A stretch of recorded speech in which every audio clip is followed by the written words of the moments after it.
لا ينصان أبدا على انتهاك حرية الأشخاص وحرية حرمة حياتهم. فقد كان يقال مثلا في التاريخ الشرق الأوسط كما تعلم فترة ما قبل الاستقلال عن حكومات ما قبل الثورة، عن زوجة مصطفى النحاس باشا وعلاقتها بأحد الوزراء في تلك الفترة. كل تلك الشائعات كانت موجودة في مصر، فهي ليست جديدة.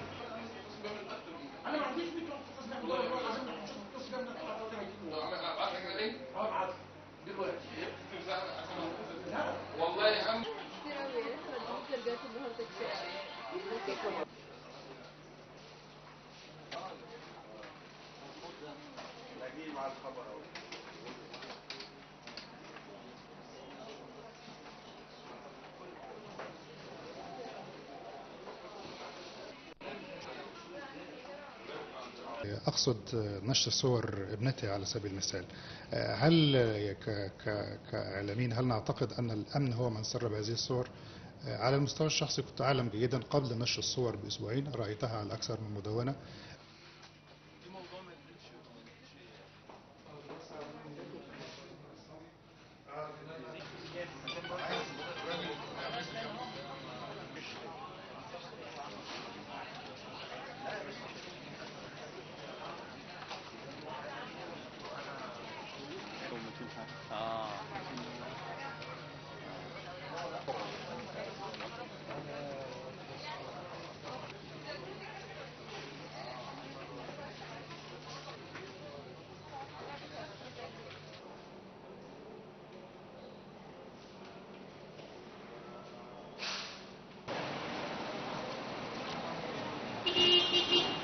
ايه عم تتصوروا ايه؟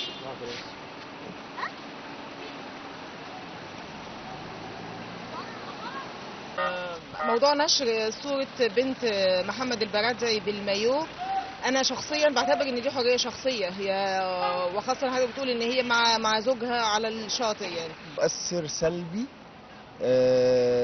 على بعض الناس، يقول لا هو لا يصلح أو ولكن إحنا بنتكلم في حاجة، كل مجتمع وكل شخصية لها طقوسها ولها حياتها